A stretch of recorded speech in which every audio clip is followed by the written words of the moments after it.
भोयरे गावात दगडांची धुळवड, अनोखी परंपरा कायम. सोलापूर जिल्ह्यातील मोहोळ येथील भोयरे इथं धुळवडीला रंगाऐवजी दगडफेक करण्याची परंपरा. ग्रामदैवत जगदंबा देवी मंदिर भोयरे परिसरात दोन गट आमने सामने. एक गट मंदिरावर तर दुसरा गट पायथ्याशी उभा राहून एकमेकांवर दगडफेक. शिमग्याच्या दुसऱ्या दिवशी दिवसभर दगड गोटे जमा करण्याची तयारी. संध्याकाळी तुफान दगडफेक, अनेक तरुण जखमींवर रुग्णालयात उपचार न करता देवीच्या आशीर्वादानं बरी होतात अशी आख्यायिका. दगड लागले आणि रक्त आलं तर पावसाळा चांगला होऊन भरघोस पीक येते असा गावकऱ्यांचा समज.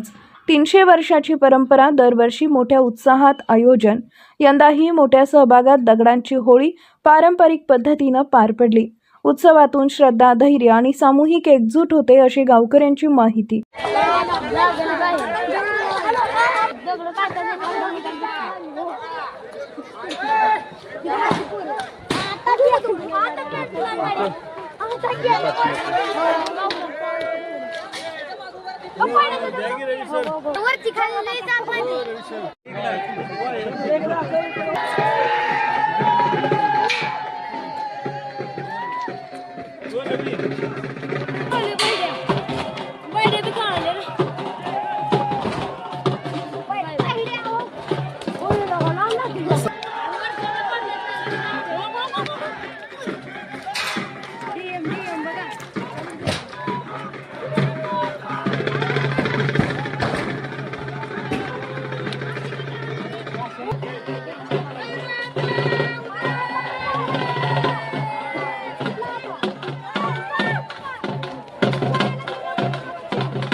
बाहेर टाकते आता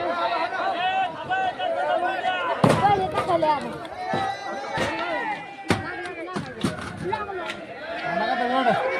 नमस्कार, मी प्रमोद साठे बोलतोय की या भोयरे गावातील परंपरा ही 300 वर्षापूर्वी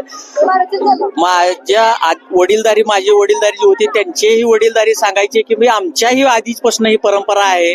आणि इथं की असं आहे की रक्तचंद म्हणजे की इथं दोन गट असतात, खाली एक गट आणि वरती एक गट. त्या दोन्ही गटातून एकमेकाला हे करायचं आणि त्यातनं जेवढे विजा होईल हे होईल तेवढं पुढील वर्षात पीक पाणी हे होत आहे. ही पूर्वीपर्यंत आलेली ही एक परंपरा आहे. आणि त्यानुसार देवीचे ही सालाबादपणे धुलीवंदनाला एक कार्यक्रम असतो जत्रेनिमित्त.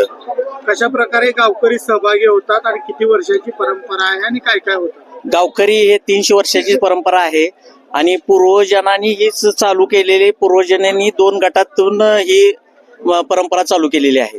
काय केलं जातं? काय 2 गटात काय होतं? 2 गटात एकमेकाला म्हणजे दगड खालून वरती वर मारणे किंवा म्हणजे पहिले पूर्वपार म्हणजे 300 वर्षापर्यंत आलेली परंपरा आहे. एकमेकांचे दुश्मन वगैरे काय जरी एकमेकांचे दुश्मन आहे, खाल्ल्याचे वर वरती असेल तर ठरवून जर मी त्याला मारेन म्हणलं तरी तसं लागत नाही. समोरासमोर दगड एकमेकाला चालू असतात. दगडफेकीत एकाला जखम झाली, काय जीविताला हानी झाली काय? जरी जखम झाली असली तरी पायात 20-21 दिवस चप्पल घालायची नाही, देवीचं दर्शन घ्यायचं, अंगारा घालायचं, त्याच्यावरच दवाखाना करत नाहीत सध्या. आणि आता समोरच पाहिले आहे कुणाला म्हणजे लय अशी विजा होत नाही, थोडंफार कुठं हे होऊन म्हणजे आता तुम्ही ज्याला ज्याला लागलेत, आता 20-30 जणांना लागले असेल त्याची तुम्ही बाईट घेऊ शकता. आणि ही परंपरा पूर्वीपासून आली आहे.